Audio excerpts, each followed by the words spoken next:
President Goodluck Jonathan in Lagos for a private visit.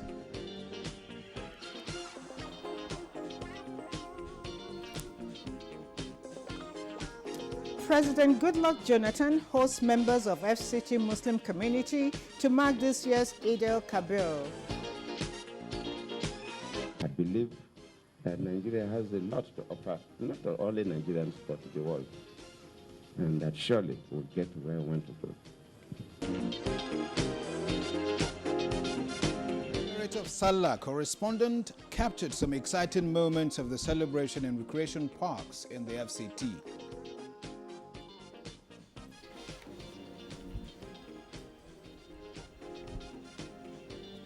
To what extent have political leaders in Nigeria met the aspirations of the citizenry since independence?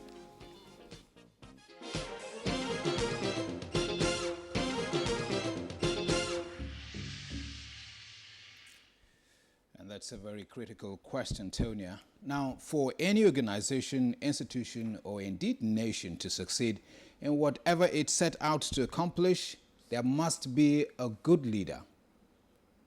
Leadership is simply defined as the ability to inspire, direct, motivate, and encourage others positively to a targeted end. Leadership is very essential for the survival of any country, especially Nigeria. Now, scholars have always posited that the quality of leadership in Nigeria is a far cry from what is expected. It stated that most of the leaders elected or even appointed to represent the people in the act of governance have not lived up to expectations. They also say the yearnings of Nigerians to have a good political system and economic stability has not been fulfilled by the political leaders. And some even went ahead to allege that these leaders are perpetrating corrupt practices, which have in no small measure contributed to the rate at which Nigerians are today languishing in poverty. They even push their argument further by saying that political leadership should be channeled towards development of the country's economy. Well, at 54, we are continuing our examination of political leadership in Nigeria since independence and why political leaders have not played their expected roles in meeting the yearnings of those who put them in the position of power. And these are some of the questions we'll be posing to our guests on the program this morning. I'm Ibrahim Adra. I'd like to welcome you, and once again, it's Barkada Salah. Tonia.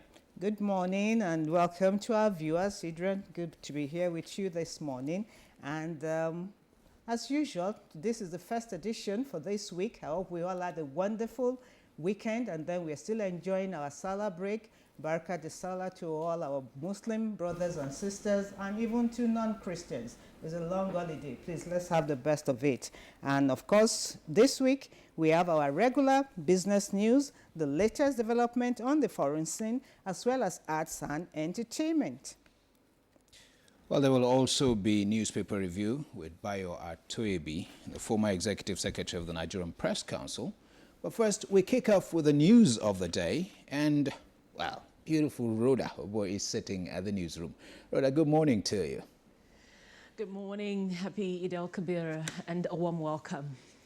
Here's the news. President Goodluck Jonathan in Lagos arrived Lagos yesterday at a one-day private visit. The president, accompanied by his aides, was received on arrival at the Murtala Mohammed International Airport by the Minister of State Defense. The former governor of Bayelsa State, Dipriye Alame Sega, and a group of women who came to the airport to welcome the president.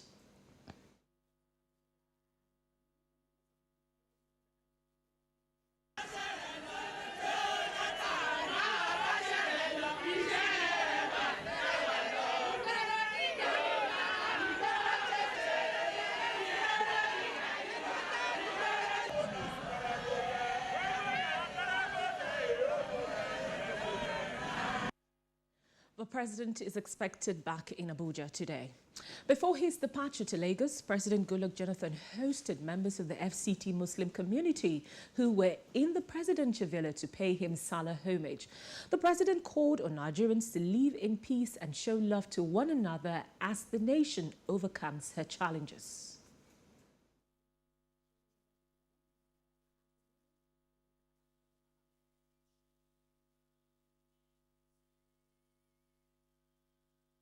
So for us as a nation, this period, we use it to charge ourselves, to call on ourselves, to encourage ourselves to continue to pray for the forgiveness of those who are doing things that are not religious, and for Allah to see us through. I believe in this country. I believe that Nigeria has a lot to offer, not only Nigerians, but to the world, and that surely we'll get to where we want to go. Whatever obstacles we see are very ephemeral. We therefore seize the opportunity to pray to all Nigerians, to pray to Nigeria, that we have continued to have peace and to be our brothers' keepers. The Christian Association of Nigeria, CAN, was also present at the Salah homage. Meanwhile, the president of the Christian Association of Nigeria, CAN, Pastor Ayo Orisha Jafo, has congratulated Muslims as they celebrate the 2014 Eid al-Kabir festival. Pastor Orisha Jafo, in a statement, says the occasion calls for sober reflection and submission to the will of Almighty God in the life of a nation and citizens. He said the celebration should remind faithfuls and Nigerians of the need to get closer to God in all spheres of national life. The CAN president also called on Nigerians to pursue peace, love and show understanding in the quest for a new Nigeria. The Corps Marshal Federal Road Safety Corps, Boboye Oyeyemi, has felicitated with Muslim faithfuls on the occasion of Eid al-Kabir celebration. In a Salah message, the Corps Marshal enjoined Nigerians to show restraint in the use of the roads for a hitch-free celebration. He also called on Nigerians to also join hands with the FROSC for all-round safety on Nigerian roads, urging the public to use the FROSC toll-free line 112 when in distress. The Director General of the National Orientation Agency, Mike Omeri, has called on Nigerians to continue to pray for peace and stability in the country. In his Salah message to Muslims, Mike Omeri appealed to leaders of all faiths to demonstrate in words and actions their commitment to unity, peace and progress of Nigeria that will inspire their followers to do the right things. The NOA Director General stressed the need for Nigerians to continue to support the government to deliver on transformation, peace and progress and the complete defeat of terrorism and insurgency. Meanwhile, First Lady Dame Patience Jonathan urged Nigerian women to contribute their quota in ending security challenges in the country by preaching the gospel of peace to their husbands and children. The First Lady made the appeal in Awka, Anambra State at the Southeast Widows Empowerment Rally, where cash and various items have been donated to widows of the region to alleviate their plight. Today, it's true, we have come to celebrate the widows. We have come to give them a love, little token, but the same time to sympathize with them. She added that all must be poised towards improving the living standards of Nigerians, which is the main focus of the transformation agenda of President Jonathan. The event was attended by wives of Anambra, Imo, Ebonyi, Abia, Enugu and Delta State governors. The Director General of Nigerian Television Authority, the NTA, Shola Omole, has described the death of one-time Managing Director of News Agency of Nigeria and former Senior Special Assistant, Media and Publicity to President Olusegun Obasanjo, Oluremi Oyo, as a loss not only to the family but to the entire nation. This was when he paid a condolence visit to her family in Lagos. As she grew in her career, she assumed bigger and bigger responsibilities, and she discharged those responsibilities with expertise, finest level of professionalism. She was the first and has been the only woman to have served the president as a special advisor on media and publicity. We are definitely very elated with the DG's visit. One of the things that many people may not know is the fact that Shola Omole and I come a long way from our days in radio. Meanwhile, President Jonathan's candidature for the 2015 presidential election has again been endorsed, this time by the people of Cross River Central Senatorial District. The endorsement of President Jonathan was made known during a rally in Ikom, Cross River State, where the League of Professionals and Youth Groups also endorsed Senator Victor Ndoma Egba for another term in office. Of Central Senatorial District, under my leadership in the Nigerian Parliament, official endorsement of President Goodluck Ebele Jonathan. He has vigorously and assiduously fought for the interests of Cross River State. He has shown total and unalloyed loyalty to the party in the state and at the national. The group endorses the Senate leader, Senator Victor Ndoma Egba, SAN, for another term and thanks the neck of PDP for rewarding loyalty. Now, the Niger Delta Development Commission, NDDC, has been advised to put in place legacy projects that will grow the economy of the Niger Delta region while exploring areas of investments beyond oil. The NDDC Advisory Council gave the charge at a meeting with the board and management of the commission in Asaba, Delta State. NDDC Advisory Council is made up of the governors of the 9 Niger Delta states.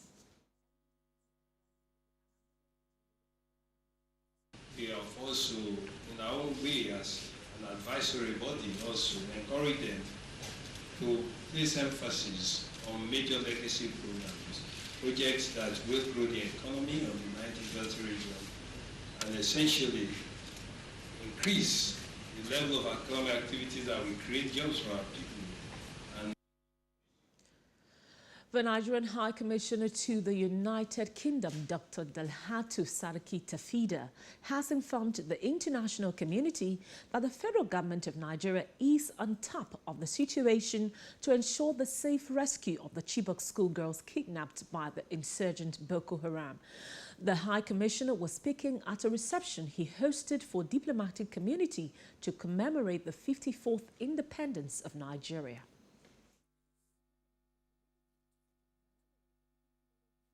The Nigerian government is using all the tools of national power, including military, intelligence, police, economic, and political, to ensure that the insurgents are rooted out and the girls freed from the captivity. And that's the main news on Good Morning Nigeria. It's back to Antonia and Ibrahim. Ibrahim, I must say it's been a very, very long holiday and, of course, a very peaceful celebration. You can say that again. We haven't had any unpleasant story thus far, and I hope it will continue that way. Many thanks, Rhoda. Now, this is Good Morning Nigeria. Business news is right up next after the break. Stay with us. A new day is almost a clean slate. The plethora of opportunities offered. The chance to choose. Investing in agriculture is the key.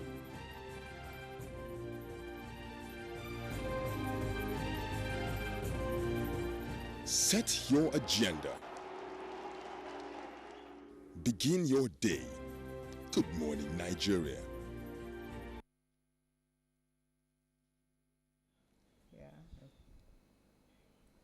Okay, and to the business segment, interesting things happening. Good news for some and also good news for another, as Nigerian lender Skybank wins the bid to buy nationalized lender Mainstream Bank. Details of this and other business stories on Business Package with Sheung Ogunlui.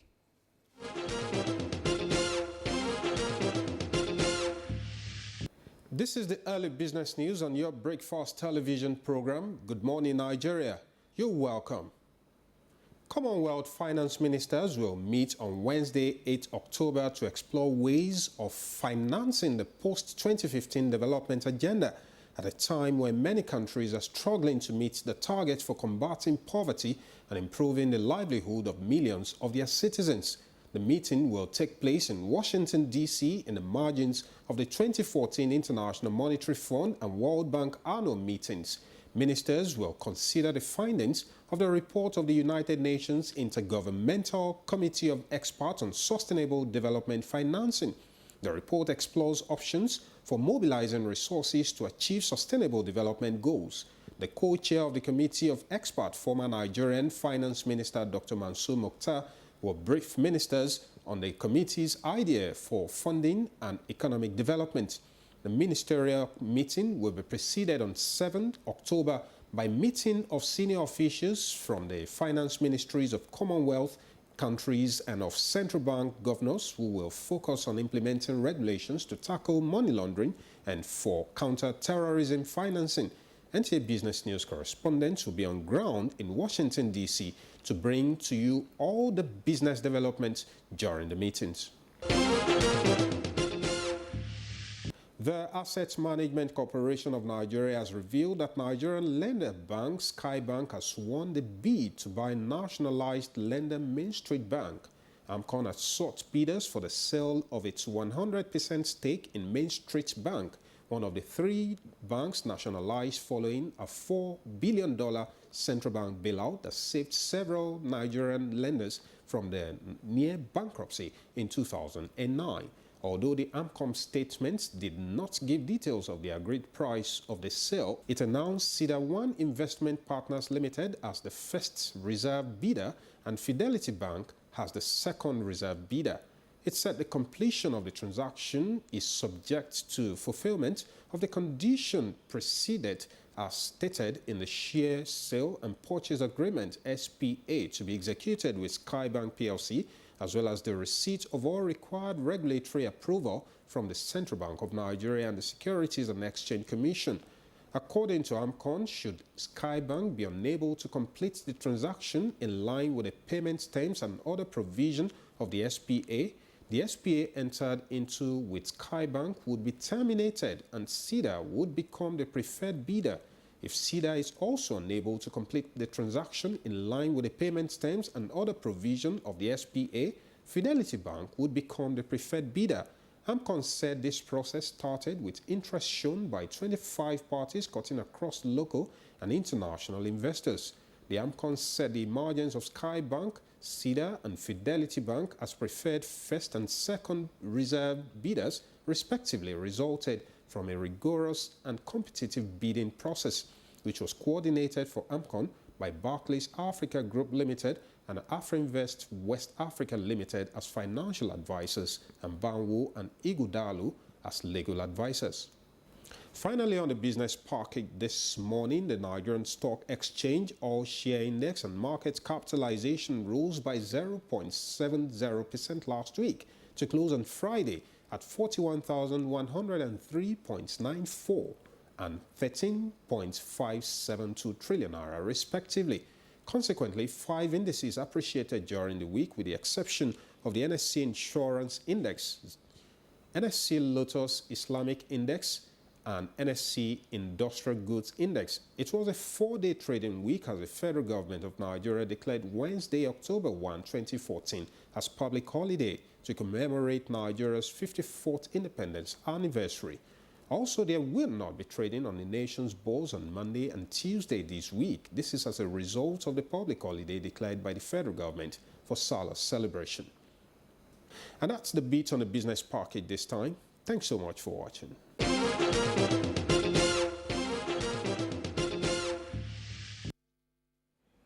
Thank you, Shehu. And up next is the newspaper review, where we bring you latest headlines in many newspapers making the rounds this morning.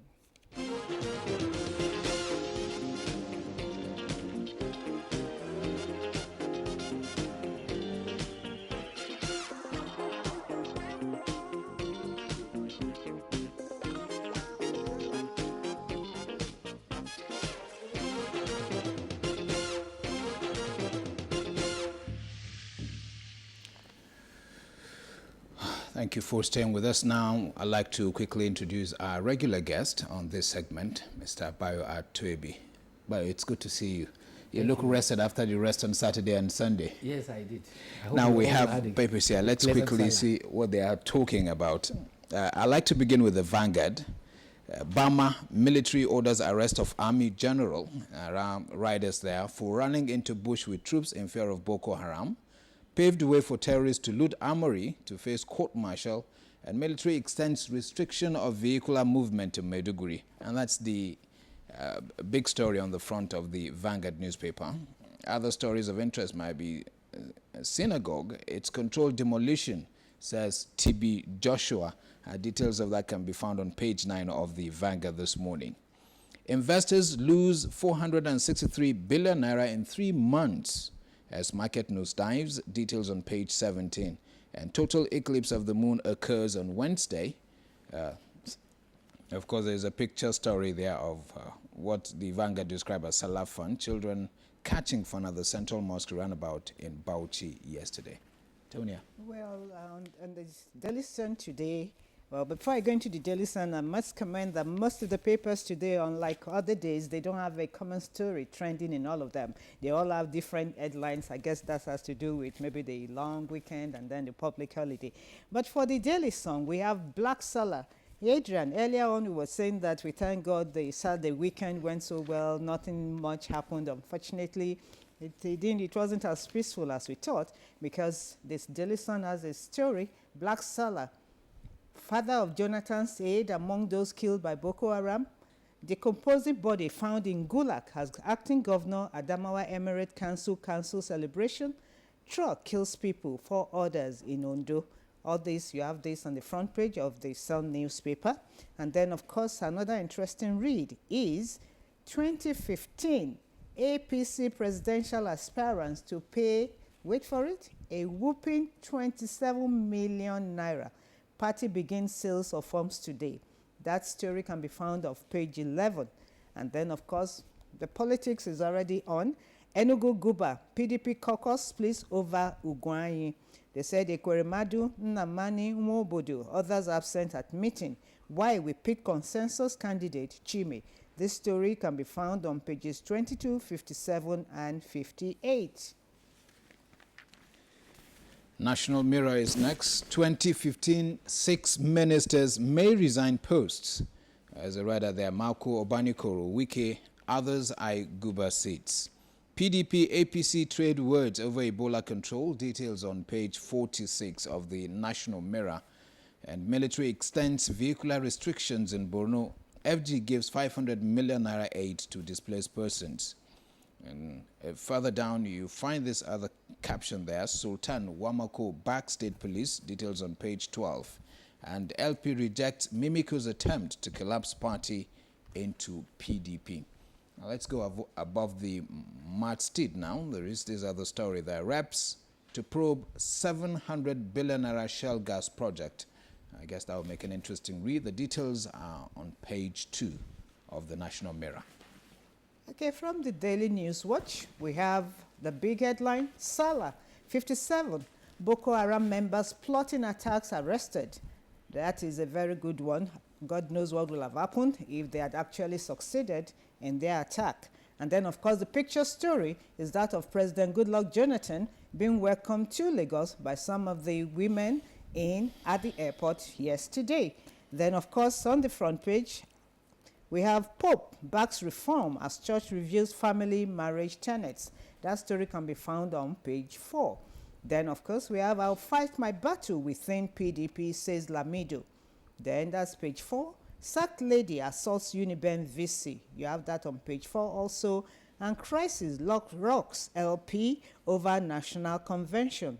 All these are the stories making the headlines. Of course, we have the above the masthead. You have APC tackles Jonathan over success on Ebola. And then, of course, the PDP replies them, opposition are frustrated. And then, of course, stakeholders set for October 8 Lagos schools reopening. Those stories are on page 7. Maybe before we go, we'll continue. Maybe we'll allow Mr. Toyebi to just give us a quick rundown of what he thinks about some of the stories we've read. Thank you, Antonia. Just like Brian Adra pointed out, the issue of the insurgents, 57 actually were arrested while they were trying to infiltrate into Potiskum. And this was a prelude to the eve of Salah. So the vigilant eye of the security actually needed that in the boat. Only Providence could have foretold what would have happened if they had succeeded. Also in Jos, about 82 aliens were reported to have been arrested by the state task force in combination with the immigration. It was all part of the measures trying to make sure that we had a peaceful Salah. Unfortunately, it was only in Gulag, I think, that we had that loss of life there. But aside from that, I think it was mostly peaceful.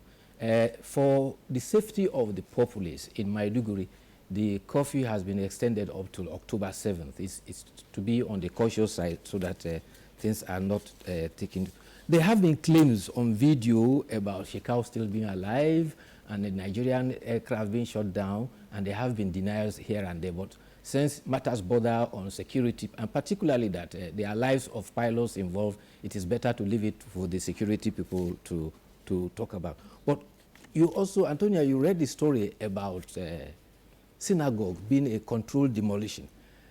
Incidentally, yesterday at a suburb in Abuja here, Jikoi, yes, a clubhouse which is called Mishwak Arena, apparently a bungalow, and it was also to be given a kind of makeover to become a story building. You recall that in synagogue's case, we have a similar story, a two-story building being given a makeover to a five-story building, and it collapsed. Workers were trapped there, but the emergency services have been at work. As at yesterday in the evening, 4 people had been pulled out, but observers around said there were about at least 13 people trapped there, and I think work is still going on. Sorry, Mr. Cherry, before I go further, this issue of building collapse, we seem never to be able to overcome it. Every now and then, when you think the problem is almost over, before you know it, another issue crops up, a building goes down. What can we do to ensure that a stiffer, maybe punishment, or what do you think? I think the legislation will go a long way in solving it. And secondly, the Nigerian Building Society, they have a bill, I think, at the National Assembly, and they are looking at that. And secondly, you also remember that when that of the synagogue happened, the Council of Registered Engineers of Nigeria were there, the Standard Organization of Nigeria were there. They are all taking their investigations. And I think all the regulatory agencies will go a long way if they are up in their acts to stem some of these things, and not wait until it happens and then it becomes a reaction instead of being proactive.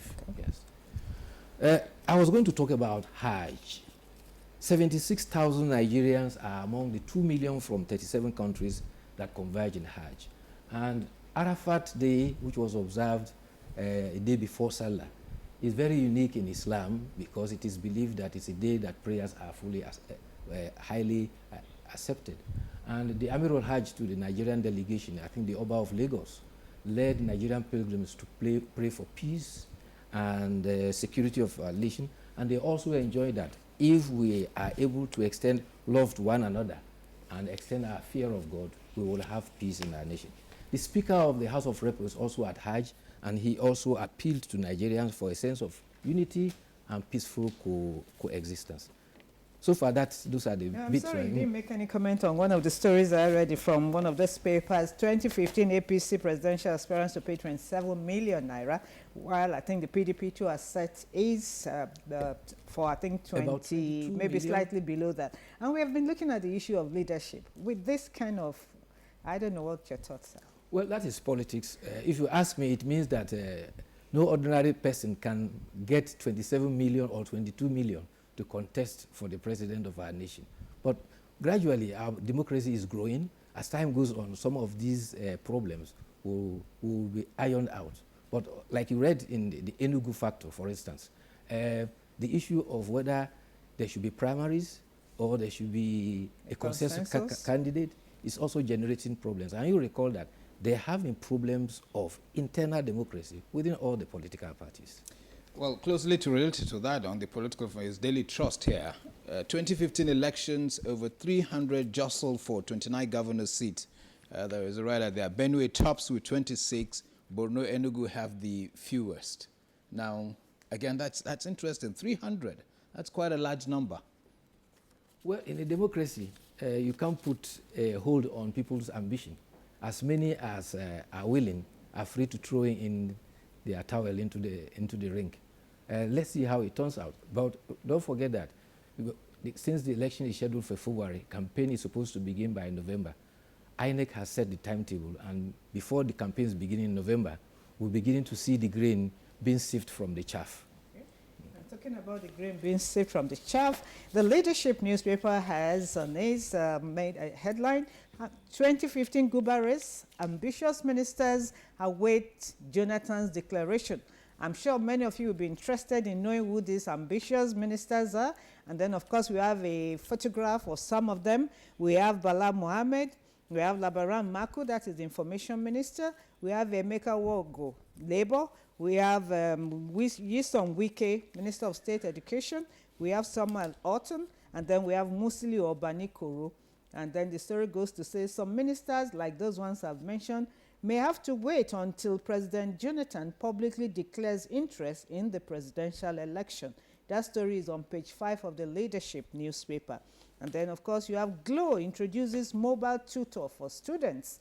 That is really interesting. I hope this will help our students who are so glued to their phones to be able to do better, use their phones to do some other things rather than some unnecessary things. Yes. And then, of course, we have below, just down on the end of the newspaper, below, you have how Air Force stopped Boko Haram in Konduga. That story is on page 6. And then, of course, on insecurity, Sultan backs state police. That story can be found on page 4. And then, of course, Adrian, do you still have more newspapers there? The Guardian is perhaps one that will provide some interesting story here. Reps probe Shell 700 billion naira gas project tax evasion. Mr. Toibe, looks like we have another controversy, if you like, brewing. Well, the probe is usually, there have been hue and cry about spills over, and there have been an instance whereby the Shell have been taken even to the World Court about the issues about spillage in the Niger Delta. And I think the House of Rep is trying to intervene to see how they can get things together before we get oil pipelines being vandalized or the people rising up against the production companies. But it has been ongoing, and I think the earlier we resolve it, the better for the economy and better for the people, particularly whose livelihood has been affected gravely by the oil spillage. Well, Guardian is throwing a twist to the story here. They have a couple of riders here. Firm chief, EFCC bicker over alleged 120 million naira bribery. And then, well, on the good side, Forcados Terminal achieves 14 years safety milestone. And that perhaps is the interesting thing about the story. Well, they contrast themselves out. But be that as it may, because we are having a very lull due to the Salah, stories are not so much forthcoming. And the few that they happen on, in fact, has been running over the last 1 week. All right. And then, of course, I read that headline before, insecurity, Sultan backs state police. And the story goes on to say, it's on page 4 of the Leadership newspaper. The story goes on to say, apparently disturbed by the worrisome insecurity in the country, the Sultan of Sokoto and President General Nigeria Supreme Council for Islamic Affairs, Alhaji Mohammed Sahad Abubakar III, yesterday declared support for state police. What do you make of this? Well, do you recall that state police was one of the issues that was discussed at the national conference?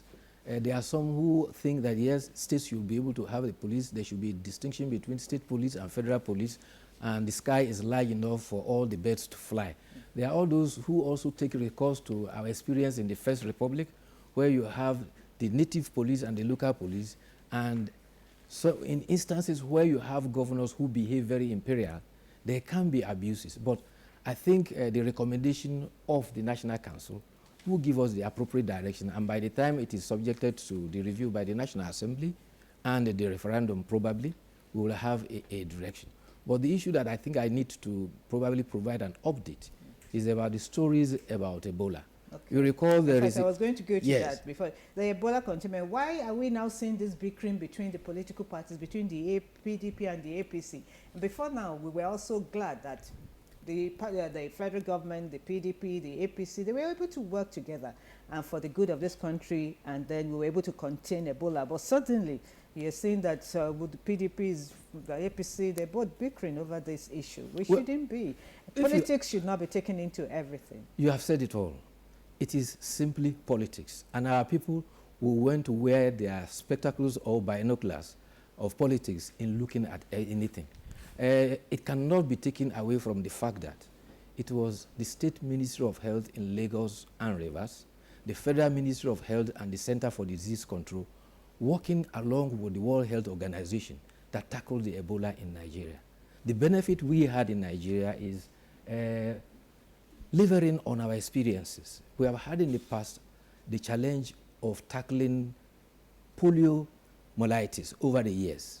We have had the experience of tackling Lassa fever in parts of our country. All right? We have also had the experience of tackling the avian flu, which affected our children.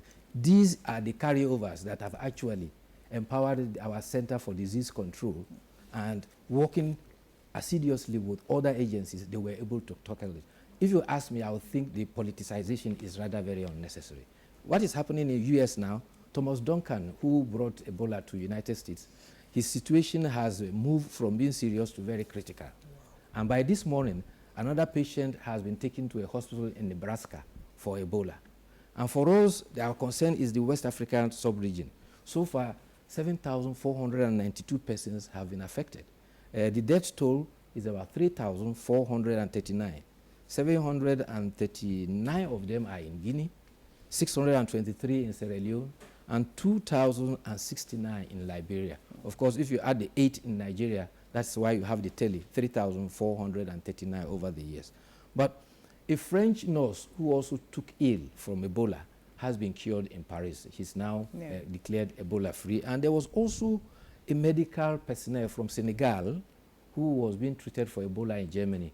He too has graciously come out of Ebola free. But the fact remains that while we should not rest on our oars about Ebola, we should continue to support our people, our colleagues in America, that they overcome Ebola the way we did. You recall that we share experiences. It was a Liberian who brought an Ebola here, and it's a Liberian who brought Ebola there. And incidentally, yesterday, I think, was World Teachers' Day. Oh, yes. And the Nigerian Union of Teachers has said that they want their teachers to be concerned to make sure that Ebola does not come to their schools. And that, I think, is very encouraging, because the National Union of Teachers wants to make sure that their colleagues and members are trained and they become worthy ambassadors and caretakers of the children and the worlds who are entrusted to their care in these schools. Mr. Atoebi, Tonya is looking to see if she can bring us no, but maybe before I wanted to see if you can get one or two sports stories, but maybe before I do that, yeah, like you did remind us, yesterday was World Teachers' Day, and I think there was a report I saw on one of the channels, and they were complaining about how teachers are still not being recognized, given adequate recognition. That look at the national honors that was held recently. The lady was saying that she can't remember seeing any teacher receiving an award. I mean, national. That's not to say teachers before now have not been given national honors, but are we really giving our teachers the honor they deserve, so that they can really impact the much needed knowledge to our children, so that our children can really be the leaders of tomorrow, like we all say. I think we can never fail to appreciate the work of teachers. There's nobody who is literate who didn't benefit from a teacher. And therefore, the teacher's joy is the fact that he sees the products of the people he taught being progressing in life. It will interest you. I was at the Guild of Editors conference, which happened the previous month in Katsina. And an elderly-looking man came to me and greeted me, and I said, "Good morning, sir." And I answered, and he said, "You may not recognize me, but you taught me in secondary 2, in secondary school in 1976. And that is the joy of a teacher. So the joy of a teacher is here on, is there in heaven, because even spiritually, it is said that anybody who teaches will get spiritual reward. But the teachers want their reward here on earth so that they won't live a life of penury. Mr.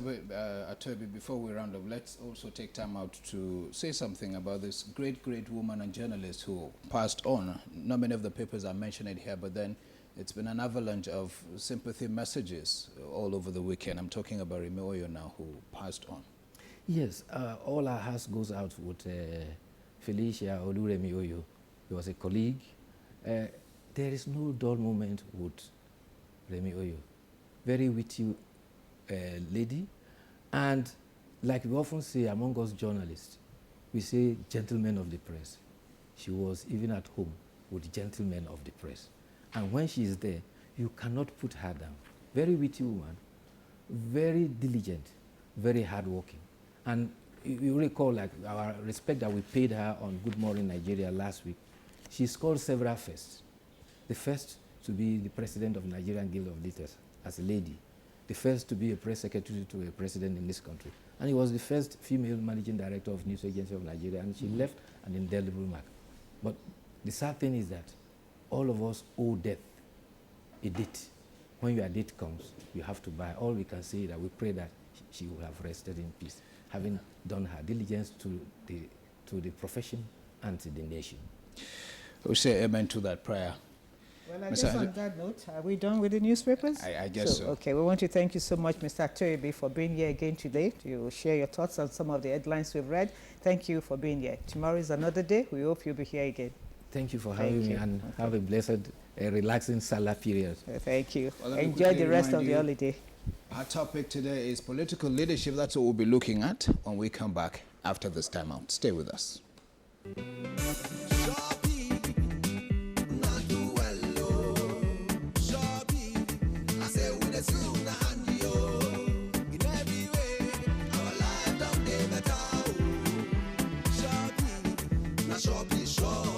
Shopee has ensured the reconstruction of the Abuja-Lokoja Road and the East-West Road in Port Harcourt. The standard gauge rail tracks from Abuja to Kaduna and Lagos to Kano indicate that our trains are coming back. The second Niger Bridge in the southeast and the Loko Oweto Bridge in the north-central are in progress, thanks to Shopee. Shopee's mass transit program has made transportation easier for Nigerians. Shopee has rehabilitated over 1,000 health centers across Nigeria. Shopee has provided mama kits to pregnant women, and polio is on the verge of eradication. Shopee has also ensured the provision of social amenities, and through its various training programs for young people, guarantees a better future.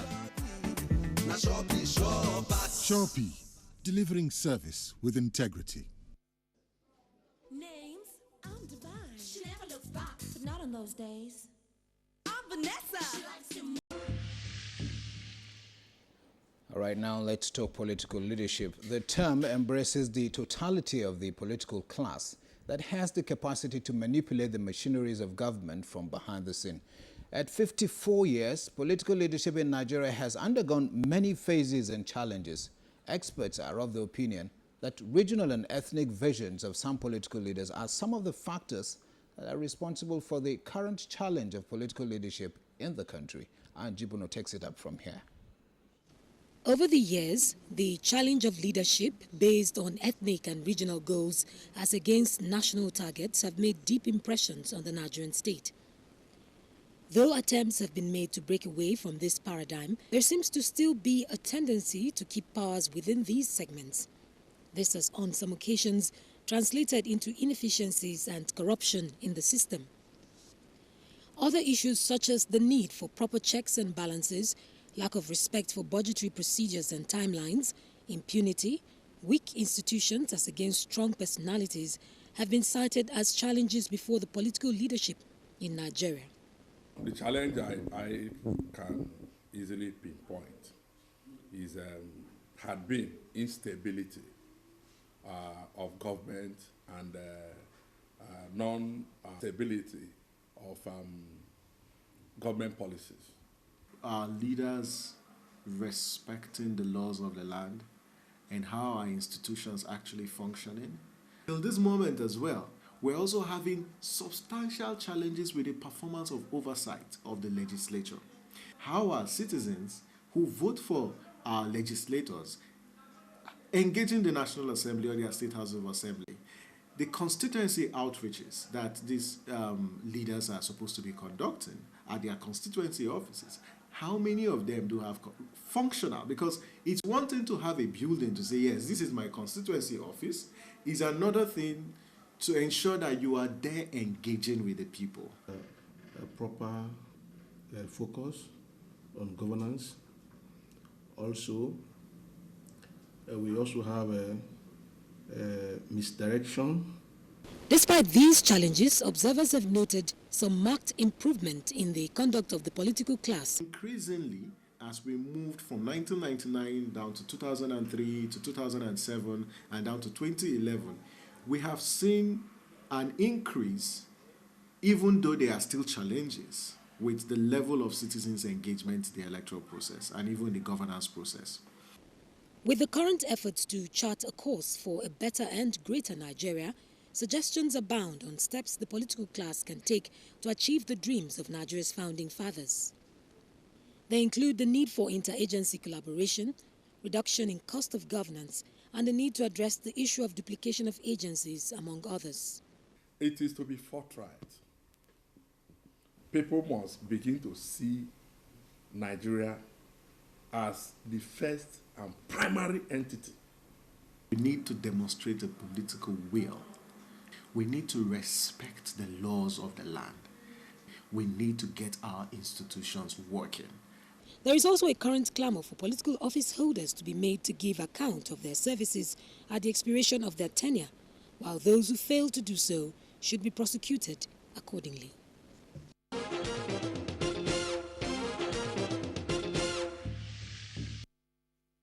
Well, thank you very much, Anne. And then, of course, in the studio with us is Professor Emmanuel Dandaura of the Nasarawa State University. He is also a member of Governing Council of the NIPR.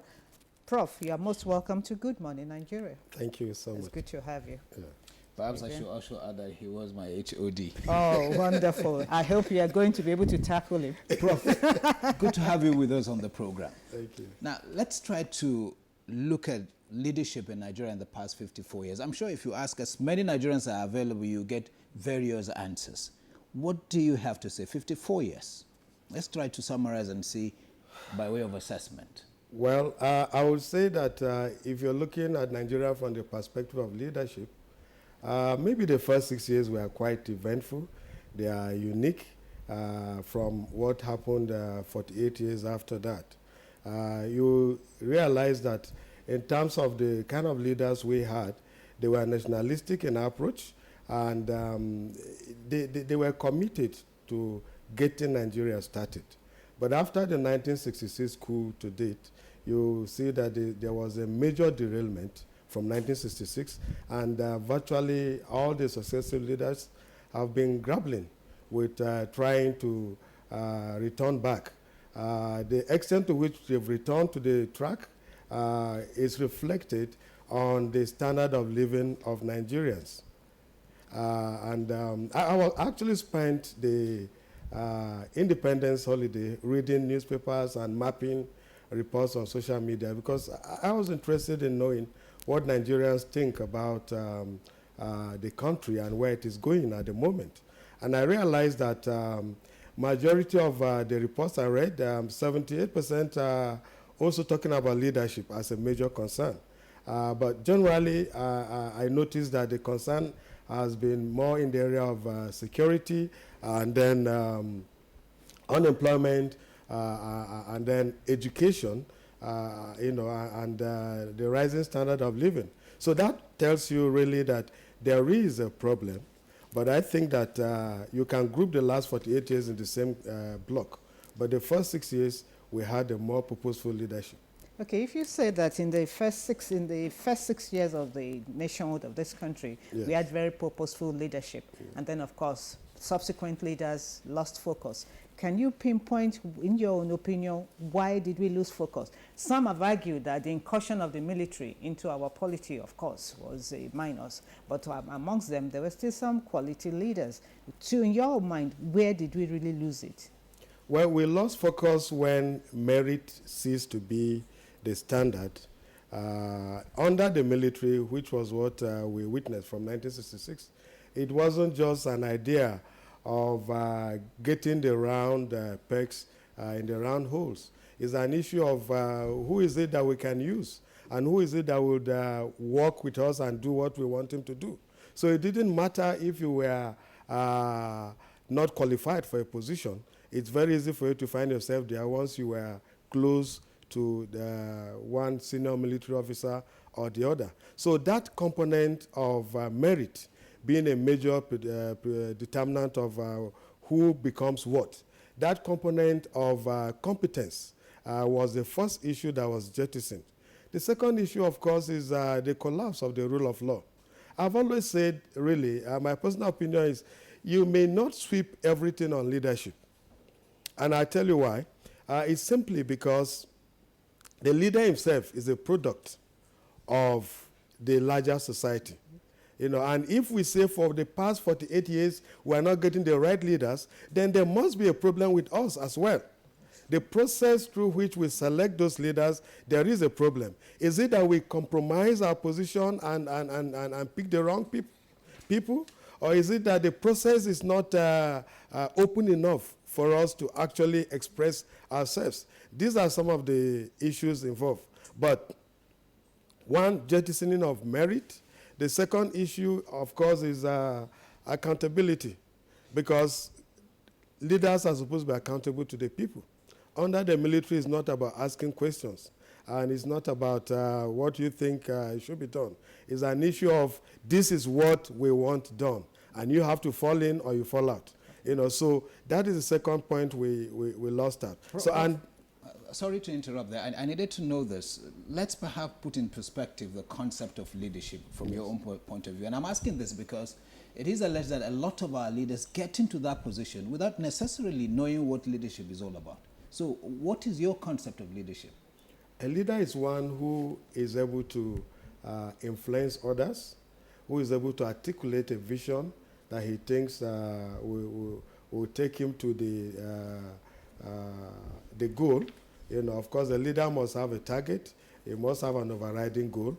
You must have a strategy towards realizing that. But above all, what makes you a leader is your ability to infect others with the belief you have in your goal, to infect others with your vision, and for them to want to run with it as if it is actually theirs. Okay. And I think that passion is what is lacking. And that's why most Nigerians complain about leadership. And I was just going to say that when you look at some of those issues during the military, we inherited them in the democratic dispensation we're in now. And it's taking time for us to actually win ourselves of those attributes. Okay. And that is where the challenge is. But if you look at what President Jonathan has been doing over the years, I would say that one of the major areas I find lead to improvement is that of the electoral process. And I think that is one way we can begin to allow the electorates to express themselves. Okay. I think, too, that the electorates do not need to fold their hands and wait for whatever happens. I think that this president has demonstrated more willingness to allow the process work. I've had cause to interact with some of our election managers, and they've confirmed that they've not had any major encroachment on their work process or their freedom of taking initiative in terms of organizing elections so far. When you talk about leadership, you said Nigerians, we are always complaining about the quality of our leaders. And then there's this school of thought who posit that the people get the kind of leadership they deserve. Certainly. And okay, so are we, the followers, not demanding the right quality of leadership from our leaders, or we just too complacent? And that's why the issue of leadership has never been gotten right. Yeah, I think it's a question that also keeps agitating my mind. You know, now, how do they get into those positions? If you look closely, you'll see that in the last 4 decades, it's the same human beings, the same stock that keep being recycled from one position to the other. That tells you that there is the issue of collapse of mentoring. And any society that doesn't have a process where the younger ones can be prepared to also take upon other levels of leadership is running into a crisis. These people have run out of ideas. That's simply the truth. Yeah. Because they said it's only a madman who keeps doing the same thing and expects the same different results.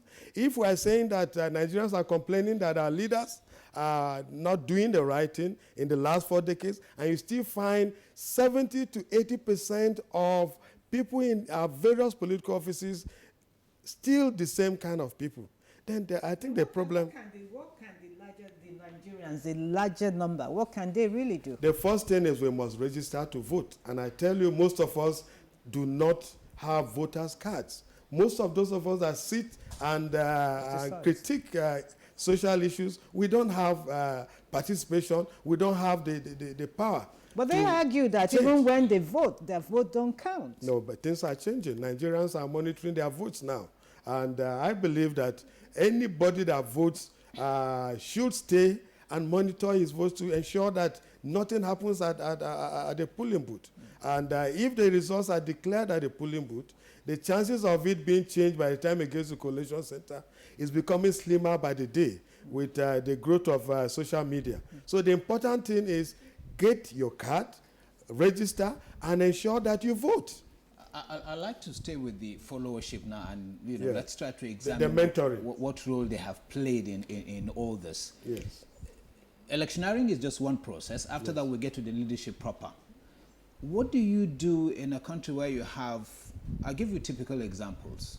As a leader, you perhaps work on infrastructure, there is road, and then the people you are ruling or leading walk up to you and tell you, is it na road we go chop? They want you to share the money. They want you to share the resources. Now, isn't this such a huge problem? Even for a leader who is determined to do his best, has the vision that you're talking about. Of course it is a problem, but you see the pressure comes on the leader because of the issue of second term. I am an advocate of a single term of 6 years. We've had that problem in the universities, and we've been able to find a solution. And that's why the vice chancellors have single term of 5 years. The amount of resources that are expended in trying to get back to the office for second term is very enormous. If I know that I have 6 years to perform or to fail, then it becomes easier for me to focus my attention. I talked about resettling people. Why do they get back to the offices? Because even if you elect me, then there are today, as a president, chances are high that I wouldn't have made it on my own. Certain people would have been the ones that identified me and decided to get me to the office.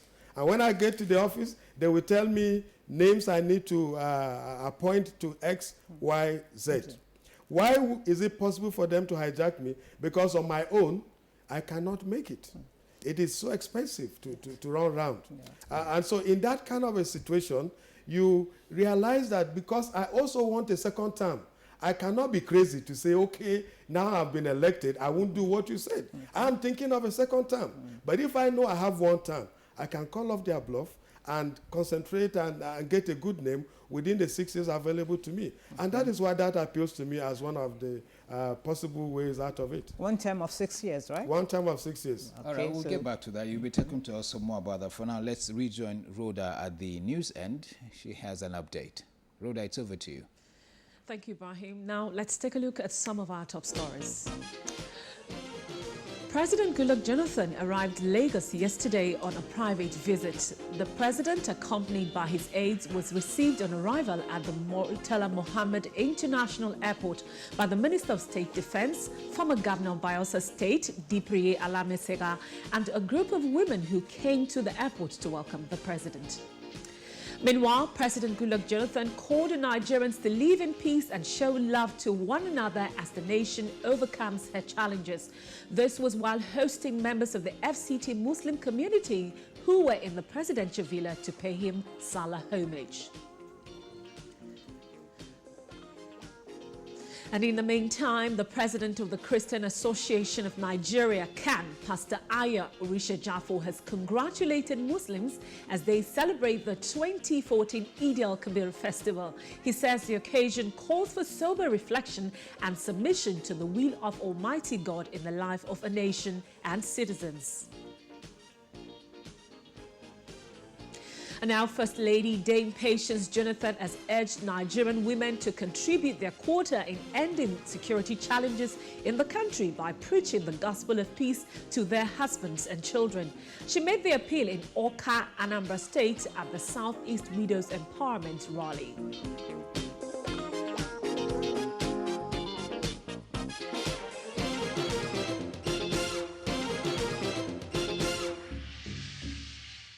Now, those are some of our top stories this morning. It's back to Antonia and Ibrahim for more on Good Morning Nigeria. Thank you. And if you're just joining us, we're discussing leadership in the last 54 years in the life of Nigeria as a nation. And we have in the studio Professor Emmanuel Dandora of the university. He comes from the university community and a member of NIPR. Thank you for remaining with us. Okay. Now, I hear this. Some leaders are born, some have leadership thrust on them. But as a country, do we have any institution that perhaps train, mentor, and prepare? Because you don't just leave these things to chance. You have to make deliberate effort to train those who will take over the mantle of leadership. Perhaps in maybe that's why you're having so much agitation by the youth, claiming to be left out of this arrangement. Do you have such thing on ground? Do we have such an institution? And if we don't, what should we be doing to put it in place? Well, you're just on the point. The issue of mentoring, it's a major challenge. Ordinarily, the school system is one way you can also train leaders. Unfortunately, our governments over the years, they are yet to find it necessary to invest in education. Our last budget was still at 8.6% for education. UNESCO is talking about 26%. Even smaller countries like Ghana are dedicating over 20% to education. Until you give education the rightful place, you can't be talking about you being prepared to develop leaders. Sorry, because, Prof, I'm sorry, please. Yes. We've always had this argument that education is not being given adequate funds. Yes. But people will ask, the little you have, what do the universities do with that?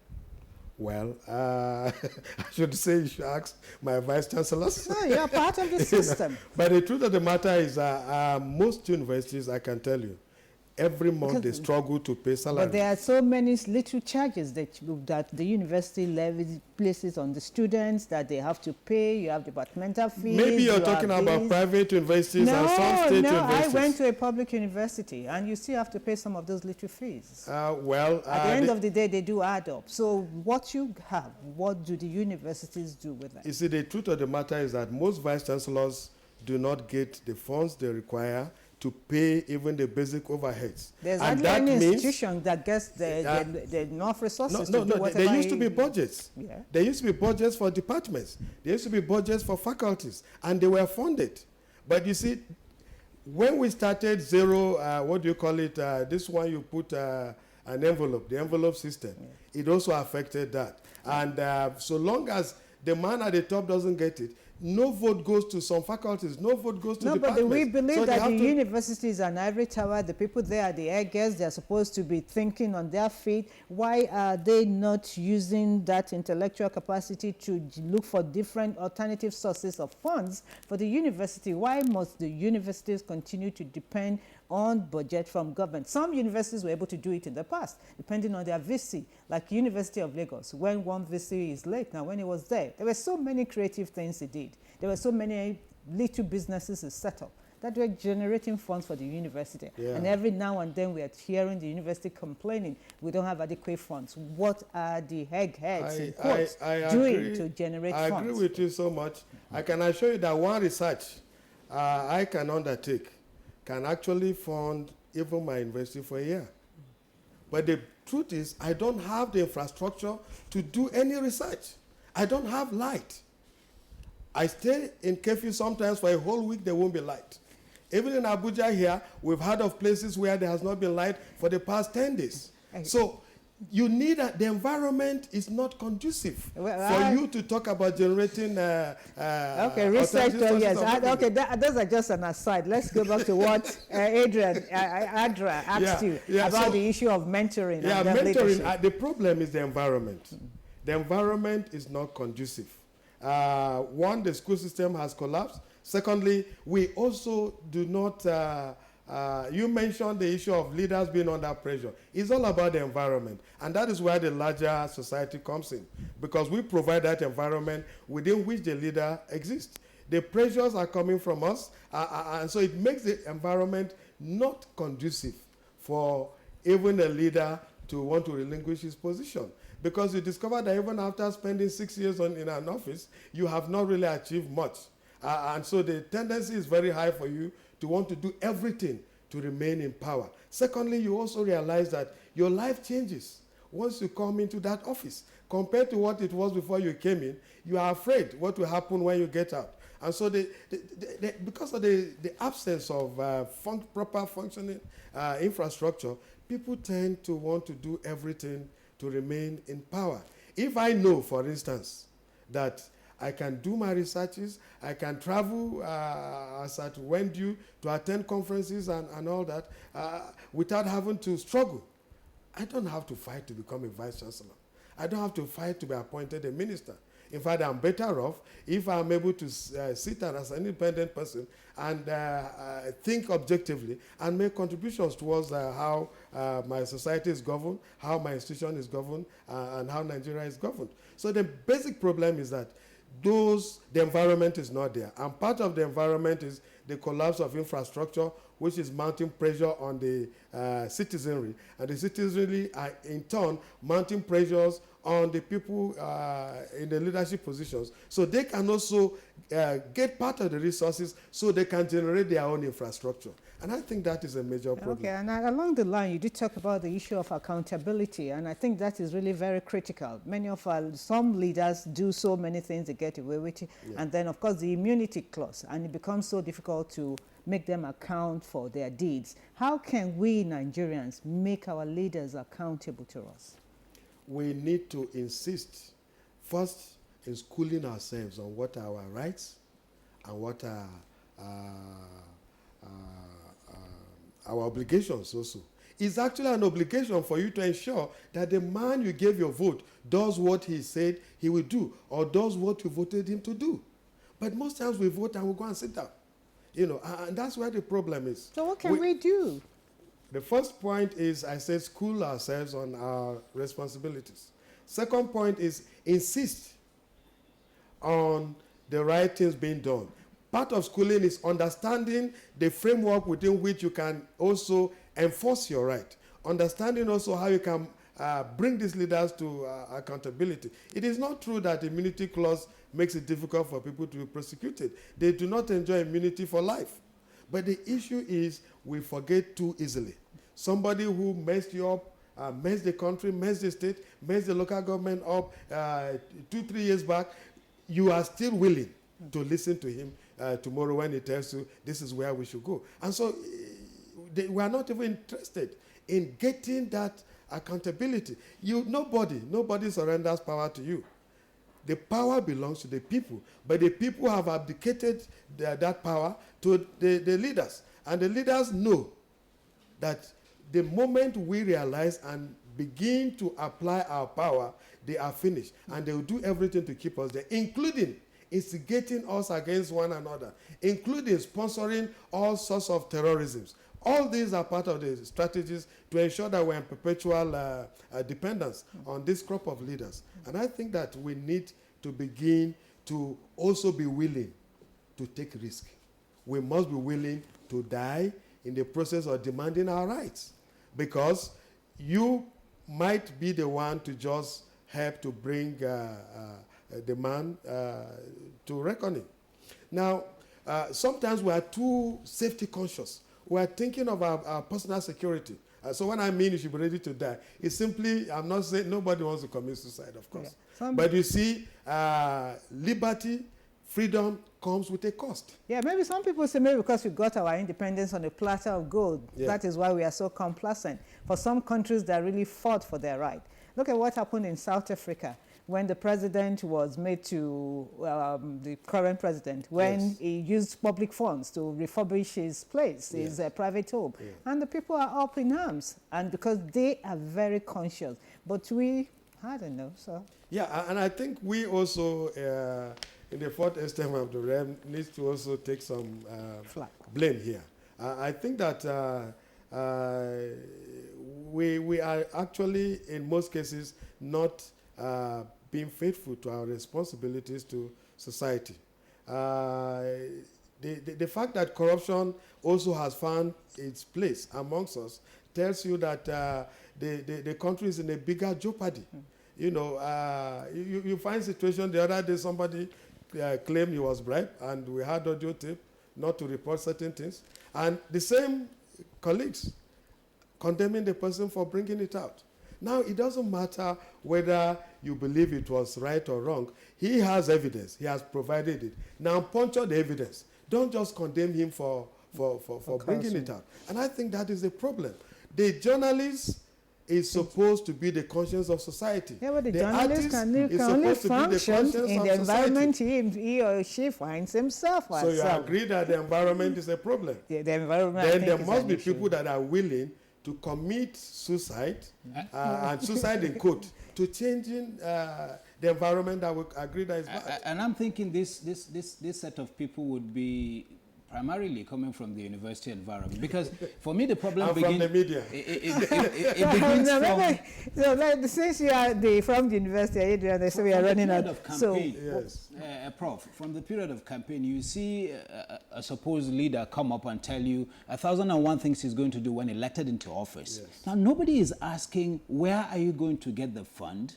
You know, nobody's asking for a clear-cut blueprint how to achieve this, and then based on those frivolous, permit my using that word, promises, he is elected into office. Let me tell you, if Nigerians are ready to begin to enforce accountability, we will look at how much money you're spending during your campaigns, what promotional materials you're using. We'll begin to ask questions, where did you get the money for all that? And if we think that you're spending beyond your means, then we don't vote you in.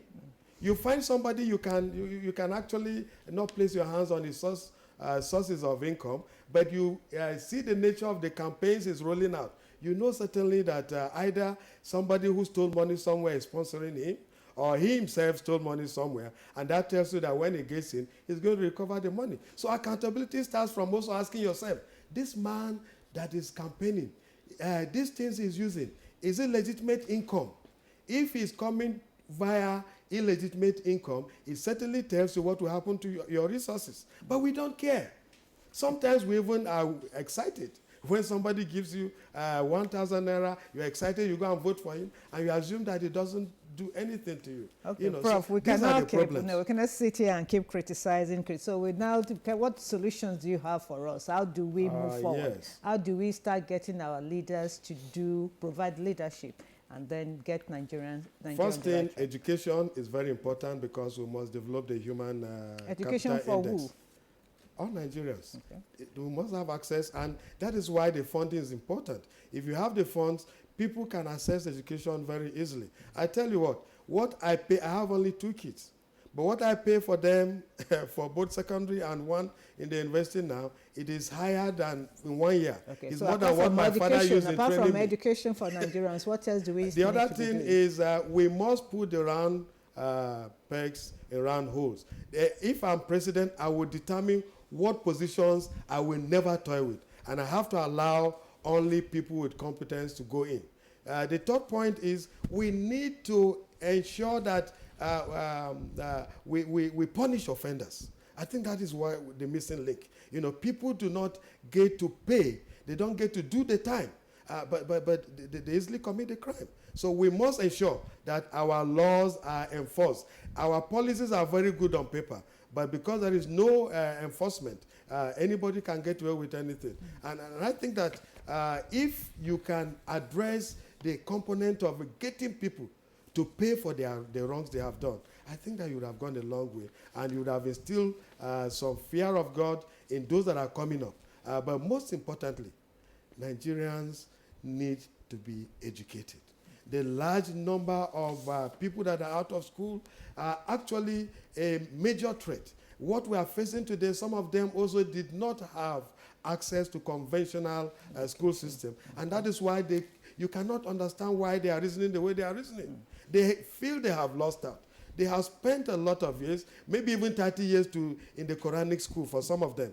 And they can't come to NT and you employ them with their Quranic education. And so when we then now go back to begin to learn and get the certificates that are required to employ them. So we need to also incorporate those non-formal system of education, what we call non-formal now, into our formal education system. So the major problem for me, really, is for us to address education. Okay. And because from education, people will know their rights. Okay. From education, people will know what will happen to them if something happens. Okay. Yeah. On that note, we want to thank you very much, Professor Emmanuel Daundara, for sharing your thoughts with us on Good Morning Nigeria. Thank you for being here. It's my pleasure. Adrian? Professor Daundara is of the Nasarawa State University and a member of the Governing Council of the NIPR. We'll let him go now. Bring on another guest in just a moment. There is an Ebola virus epidemic in some West African countries. The Nigerian government wants you to be aware and watch out against the spread of Ebola in your community. Help keep our country safe. Refer anybody coming into Nigeria from any other West African country to a hospital for proper medical screening. And watch out for severe cases of fever, headaches, diarrhea, chest and abdominal pain, sore throat, cough, red eyes, and bleeding from the eyes, ears, and nose. Protect yourself. Wash your hands regularly with soap and sanitizer. Avoid contact with the blood, urine, feces, or saliva of animals like bats, monkeys, gorillas, chimpanzees, or infected persons. The Ebola virus is deadly. Don't catch it. Don't spread it. This message is brought to you by the Federal Ministry of Information. It's your Well, let me also warmly welcome Sir Don Clems Nemhe, a PhD. He is the National President, Society for the Protection of Adolescents Against Restiveness and Cultism. Thank you for joining us on Good Morning Nigeria. Thank you so much. Good morning. Thank you for being here with us. And you are the National President, Society for the Protection of Adolescents Against Restiveness and Cultism. Yeah. We have been looking at the issue of leadership before we go into the specific of where you are really into. I just want to find out from you, how do you think our political class has fared in the last 54 years of Nigerians' existence? Very well. You know, the beauty of politics is in politicians. People think that politics is a chance game. It's a service game. You should cultivate in you a service culture. And if you define that as politics, then you begin to relate with it as leadership, you find out that those who make good leaders are those who see service from the angle of soldiering. You know, when we're growing up, you see a typical Nigerian soldier, you go for him. You know, teaching. You know what a teacher used to be way back then? I'm a Catholic. You need to see what a catechist is. He dedicates himself. You know, you see a pious man. And when we now look at leadership from service, and you begin to give your all to it, from when you're caught as a leader from primary school through secondary school, because when we went to secondary school, we knew who could be the senior prefect from class 2. Mm-hmm. By class 3, you were sure he would hit it. So when we came out in class 4, and they were announcing who is the senior prefect, we all knew who was the senior prefect. Leadership is in built, but you can grow it. Okay, I like the idea of the fact that you said that leadership is about service. But these days, you have people who are not prepared for leadership. And they say, my people have asked me or are demanding that it has to be me. So how do you get what that person does not have? Because he was never prepared, and his leadership is trusted or, you know, thrown at him. And of course, he does not back down. He goes in there and is at a loss. How do we start dealing with this issue of getting our leaders to know that leadership is about service? And I don't know how true it is that when they tell us that my people asked me to be there. I give you a scenario I explained out today in Cross River State. The northern part of Cross River somehow are going to produce the next governor. The state has resolved. Now, all of them have come out. The northern Cross River caucus, over the weekend, called all the aspirants, come and introduce yourself to us. The people sat, leaders, women, youths, talk to us. Who are you? Who were you? When you were there, what did you bring to the table? Now just tell us again what you intend to do while you're there. And then there were a few questions. There's no way anybody will fly with no records. There's no way anybody will fly whose past is in question. Well, that's a little example. But I tell you something. Gone are the days where people lie to us that they've been drafted to run. If you don't have it, you don't have it. We will look at our people, choose from amongst them the best, and you will see in them leadership. If you find them, it's a three-pronged thing. The executive, the legislature, and the judiciary. By the time you come on board as a good chief executive, and you have a questionable legislature, it's no longer the fault of the executive. It's no longer the fault. So we're going to put leaders at different levels, because there are people that come talk to us that we know they won't make good governors, they'll make good legislators. I noticed at the beginning when you started, you were very emphatic about how the political, class has fared in the last 54 years, and to use your word exactly, you said very well. Now, not many Nigerians will agree with you when it comes to that, especially when they want to see, leadership vis-a-vis the quality of life of Nigerians today. Yeah. You can say that again about quality of life. I left Ogoja about 5, Ogoja is in Cross River. When you called me on this program, I left about 5 p.m. Between Makurdi and Kadoroko, it's just like 20 kilometers, there were 20 checkpoints. I was impressed. Let me start with security. By the time I got to Abuja, very late, I still got a car that could take me down, and I realized that the Nigerian security system was so improved. The president is on top of it. I mean, for every 5 minutes drive, you're stopped. You're checked. Just a short question. And our police and security are becoming decent. Where are you coming from? Where are you going to? Can I see your boot? Back in the days, they would shout at you. That's security now. Now, let me move to the next section, education. The people that spoke to me on the road spoke with very good English. Way back, you will hear them shout. Now there was something like, "Good evening, sir. How are you? How was your trip?" Coming back, if you look at the 54 years of Nigerian leadership, and you see the president, the way he has managed to pilot the affairs of this country, his courage, his poise, his elegance, his disposition, his body language, you see a gentleman on the throne. His PhD is working. It's working so well. There are challenges. There will be challenges at every level of governance. But when you look at President Jonathan, you take your mind back to the days of Zik. This is a leader from the people. And the circumstance of his emergence has shown us clearly that there's so much that you can give out if you come through the ranks.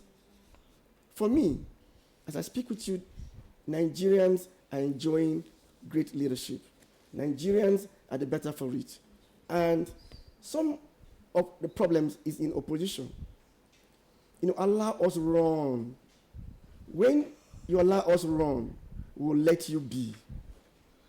If you, for instance, watch the way some people criticize the leadership of this country, they do it with so much biases.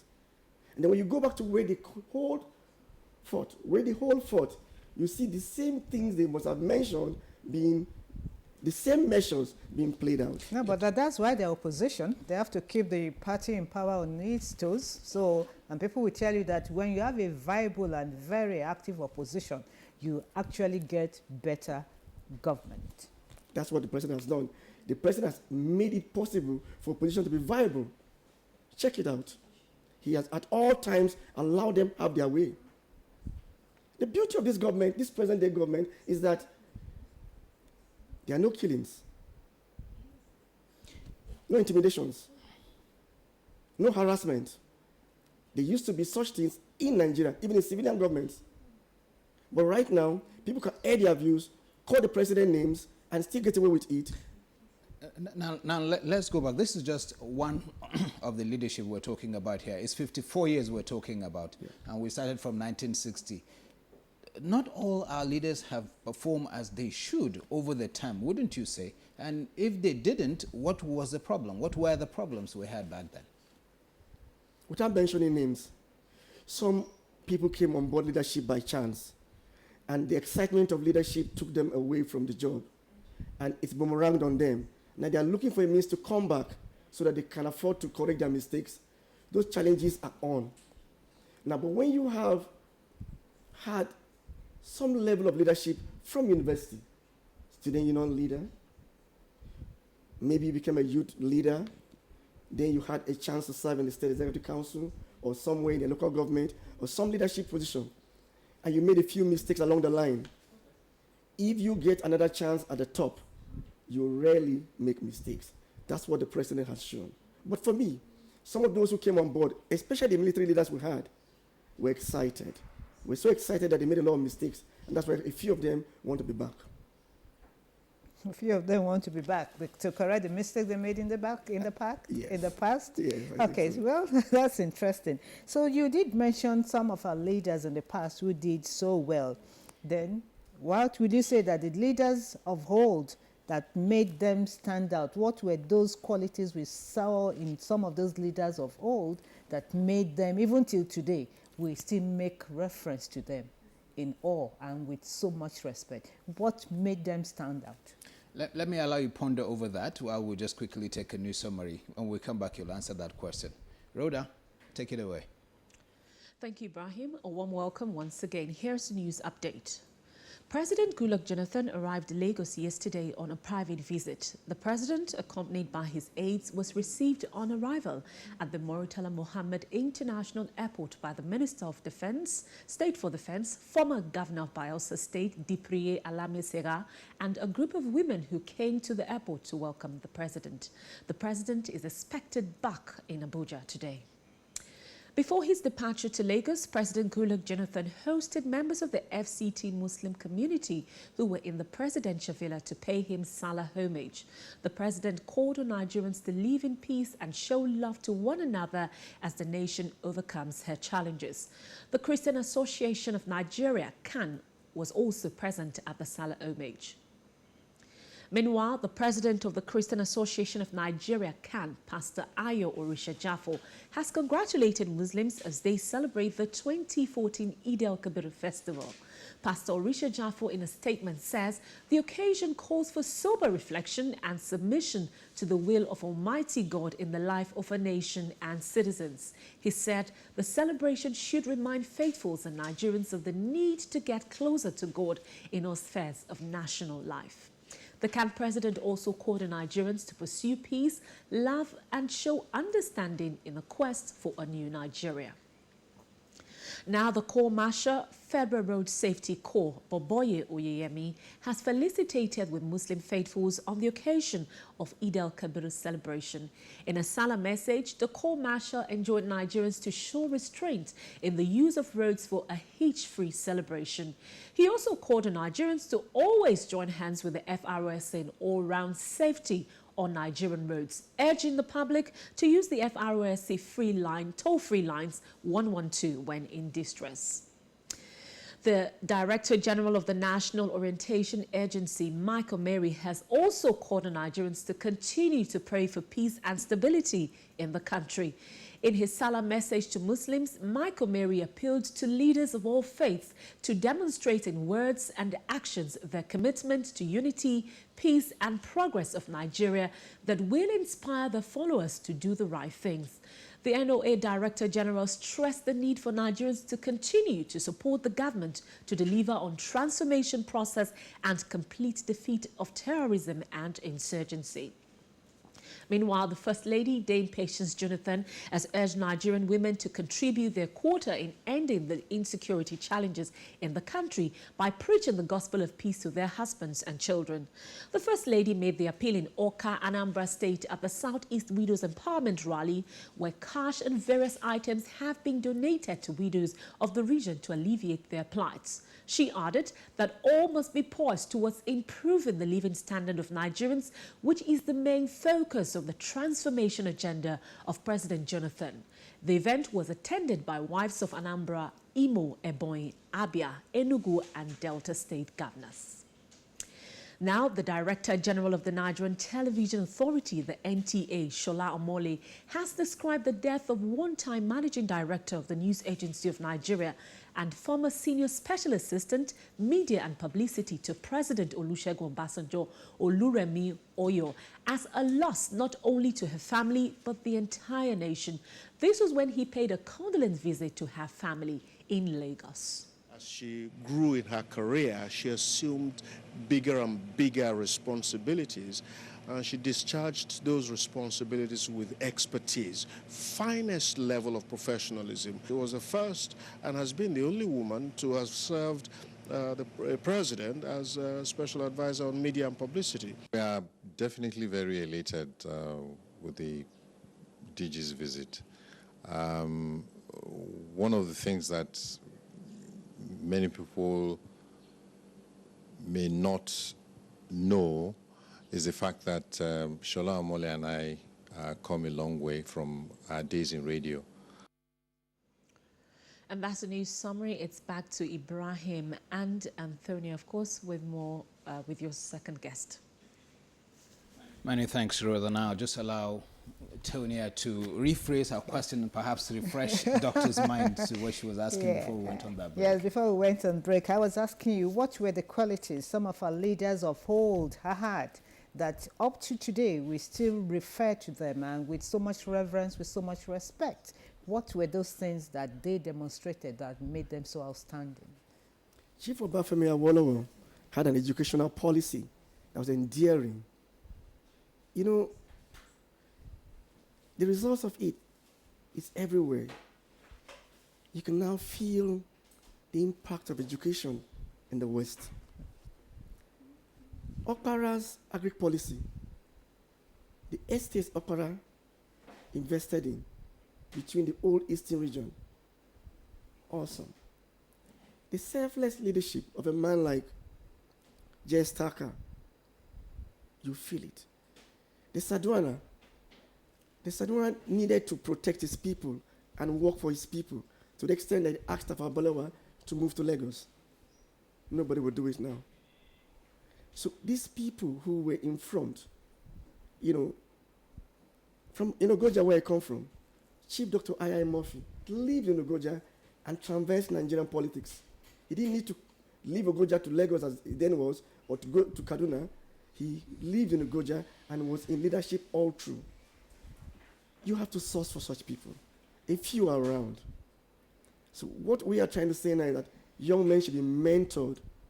The history of our leaders should be properly put before them. The president went to my daughter's school, and my daughter's colleague in class said, "Who is this man that they're showing so much respect?" My daughter said, "Don't you watch NTA? President Jonathan." You mean there are students as of today who don't know who the president is? You must understand how they watch TV. The beauty of these kids now is that you don't touch their cartoon. And some parents love their kids to the extent whereby they won't let them see the real things. Like I say to you, 9 o'clock is my news. I changed from NTA, I moved to channels, I moved to AIT. So you did talk about the place of history. Like, I mean, it's like we are really losing it when it comes to history. We are not the young ones. You work with young people in the area of cultism, restiveness, and things like that. Well, I don't know to what extent do our young people really know the history of this country, so that when they find themselves in a position of leadership, they will be able to have qualities to look back on and then to be able to inspire them to perform well? I schooled in university when there was cultism. You could sit in class like this, and there's a gunshot, and everybody runs, and in the 5 minutes, 2 people are dead. I struggled through that, and I realized that there was nothing left than to fight it. Now I'm asking the place of history. You did mention it. The place of history, like you said, I'm with you. I'm with you on that. We need to teach our younger ones how we got to where we are. And history must be made compulsory in primary and secondary school, to the extent whereby we can capture the essence before you now move to your sciences, your humanities, or wherever. And Nigerian history, in university, there used to be a course called Citizen Education, a first-year course. I don't know whether it's still there, but it's a course that used to tell you about all the leaders, our people who have left positive mark. If you look at Ladi Kwali now, some people don't know who she was. You're quite correct, because there was a story on Newsline yesterday that a correspondent from Lagos did something on the Tafawa Balewa Square, and there were pictures of past leaders, and there were these youths who were there, and they were asking them who were those, and of course many of the young ones couldn't even recognize or identify anybody. And of course, that's why I'm worried when we are talking about the place of history and then the issue of, mentoring, because you have to have some sense of history. Some people you can say, yes, this person did something right, I want to be like this person. But if we don't know, then we just come in and we are just so empty. Well, now let's look at leadership. Each time I discuss leadership, for me, it is only fair that you look at the followership as well, because for me, they are, two sides of the same coin. We have a key role to play. But over time, the Nigerian followership would be described by so many people as largely uneducated, complacent, and people with very short, memory of history, things that happened in the past. If I ask you to describe the Nigerian followership, where would you be placing us? I came from the followership that had no direction. I came to politics as a young man during the SDP days, and I was brought into the field to come and be used and dumped. I was brought in to cause confusion where there's wisdom and to make sure that things go wrong.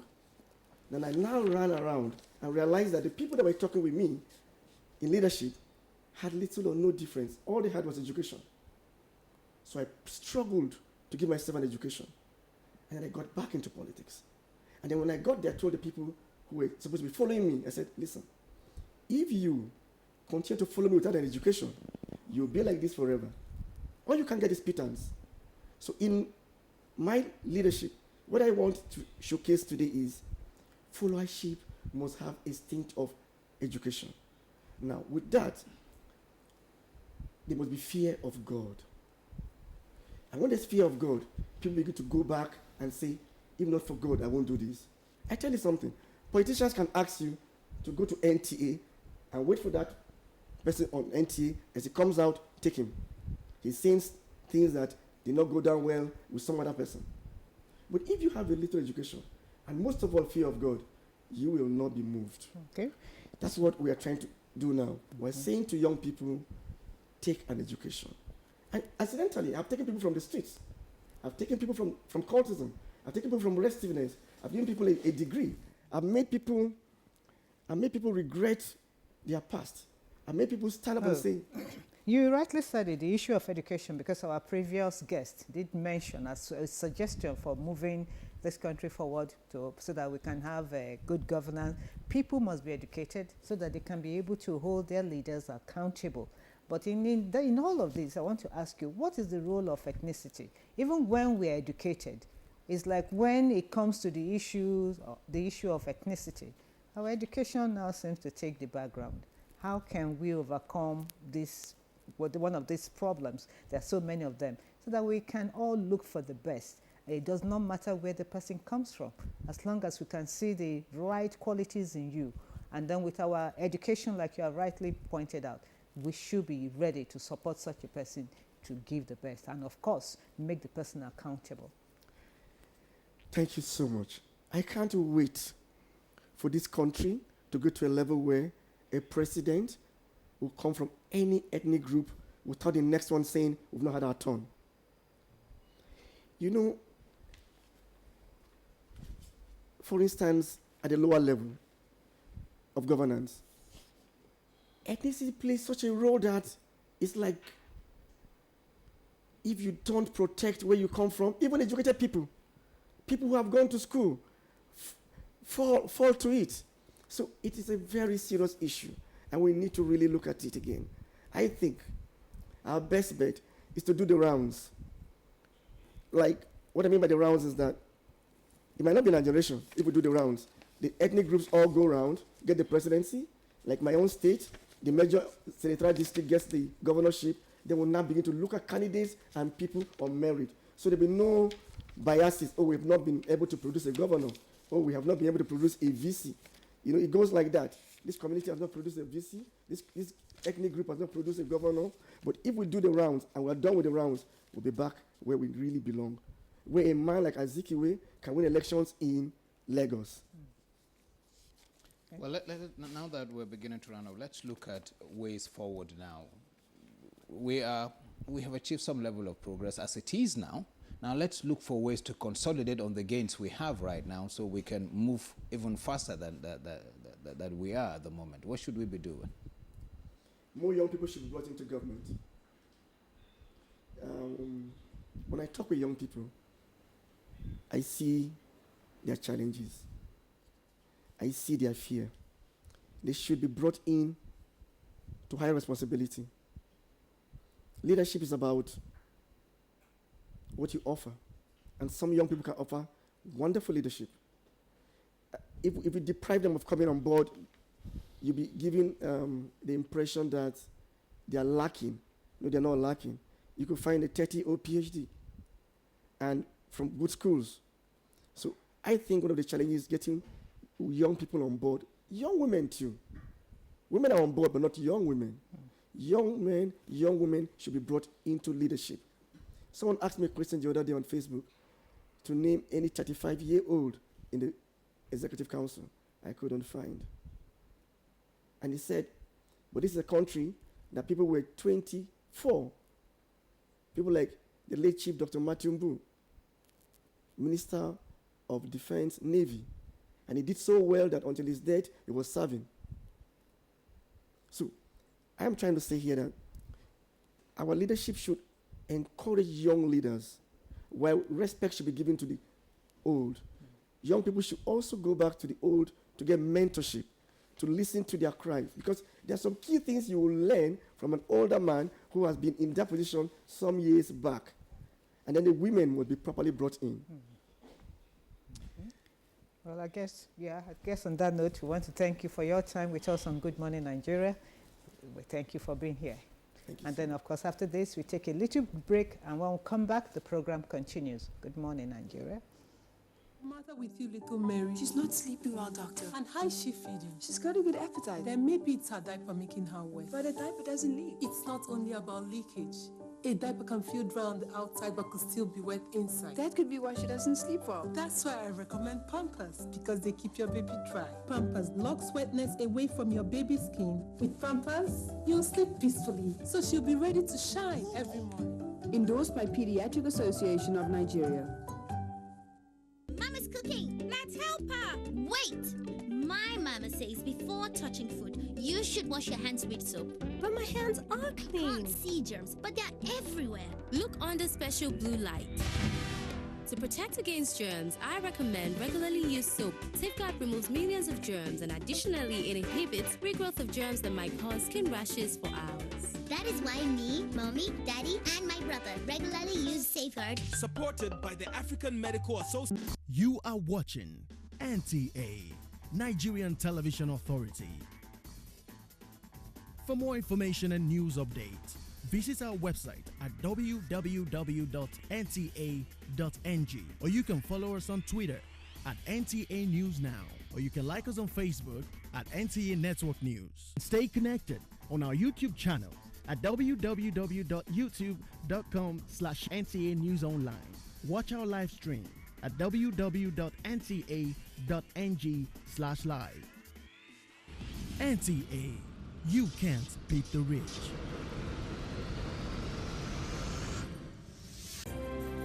A new day is almost a clean slate. The plethora of opportunities offered. The chance to choose. Investing in agriculture is the key.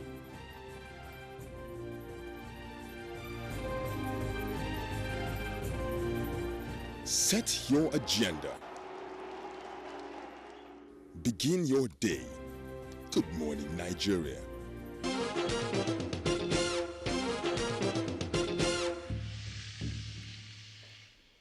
Well, one of the top stories in our foreign package this morning is that the Somali government, backed by the African Union troops, has continued its offensive against Al-Shabaab militants in parts of that country. Let's now join Nnamdi Odipo. He has details of this as well as other stories.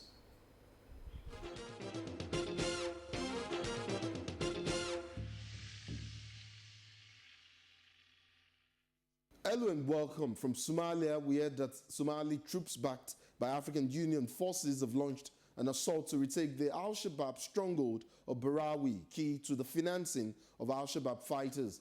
Reports from the region indicate that some Al-Shabaab fighters were fleeing the battle, taking boats and heading out to sea, while others were melting into civilian areas.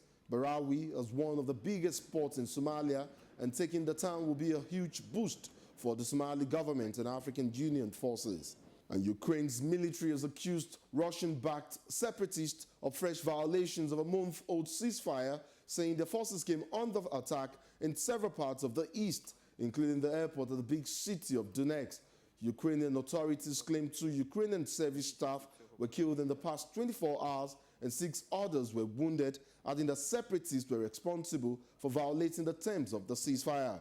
Ukrainian President Petro Poroshenko is hoping the ceasefire, the cornerstone of a peace plan to end the conflict in which more than 3,500 people have been killed, according to UN figures, will generally hold together for parliamentary elections on October 26th. And Israel has described the plan by Sweden's new center-left government to recognize the state of Palestine as being ill-considered in the absence of Middle East peace negotiations. Swedish Prime Minister Stefan Löfven announced the move during his inaugural address to Stockholm's parliament. Meanwhile, Palestinian President Mahmoud Abbas said the Swedish announcement was great and honorable, and he hoped other countries will follow suit.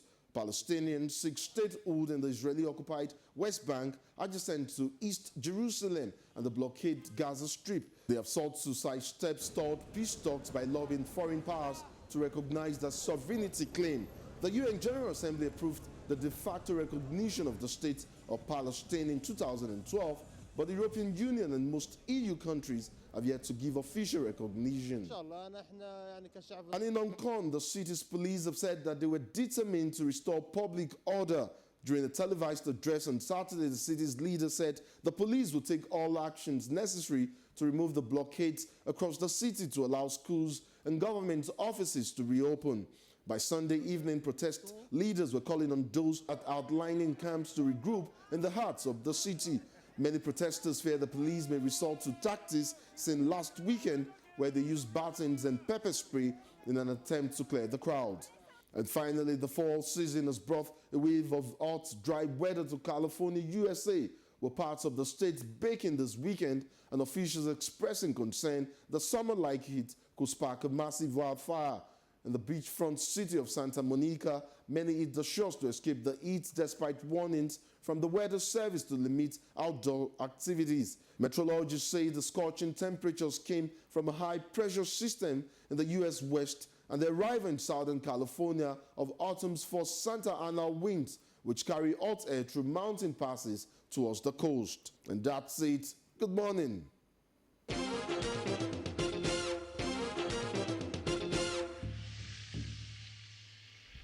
Well, if you're still watching us, the program is still Good Morning Nigeria, and it's time for that segment where you get to relax and see what is happening on the entertainment and art scene. And today, Ngozi Chude brings us some highlights of what is happening or what happened over the weekend with Salah and the long holiday.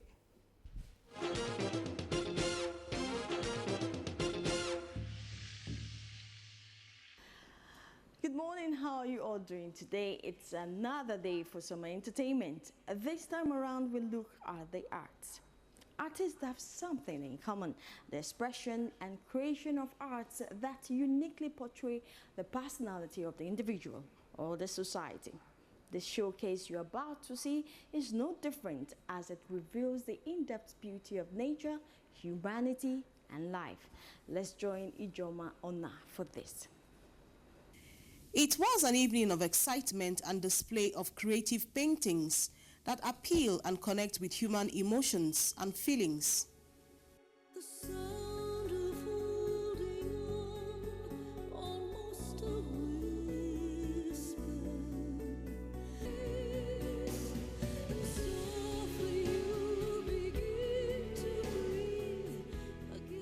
In this exhibition titled Transformation, Kolawole Kayode used these artistic works to document the social events of our time. What inspired the title is exactly the kind of change that we see today compared to yesteryears. We discovered that today we have changes even in the way we do things every day. And then we now have changes in the way government activities also is carried out.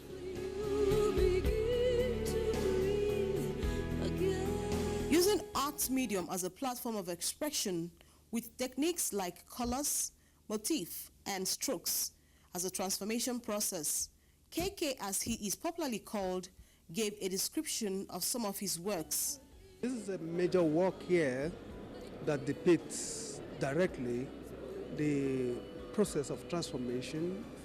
It is symbolic of the power of the maker on the pot, who decide the shape the pot will be. Now we look at ourselves, and then we look at the government. We discover that even the government is like the potter too. It's the decision that they make. So whatever decision they make will transform the vessel to the shape that they want. The inspiration on this is about what people have been yearning for. And then somehow you'll find somebody that really took it upon himself and then make it to happen. And then we're now able to have the direct input of people into the exact need or the recommendation that the people they represent, want. And then that is as good as listening to people's voice. What I've seen in the past with other artists and the things I have in my collection, you can see that there's an artist with very strong character. Sometimes these things come through in the depth of the strokes, the choice of the colors. You can see it's bold, lively colors. Kayode's works are expressed with oil on canvas, and his experience with research into light, color, and medium have led to his style of paintings and uniqueness in his brush works.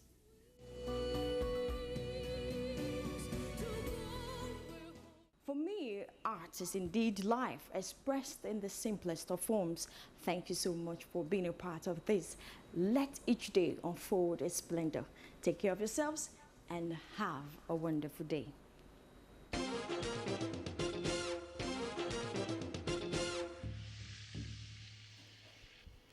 Well, thank you so much, Ngosli, and that's our package on Good Morning Nigeria today.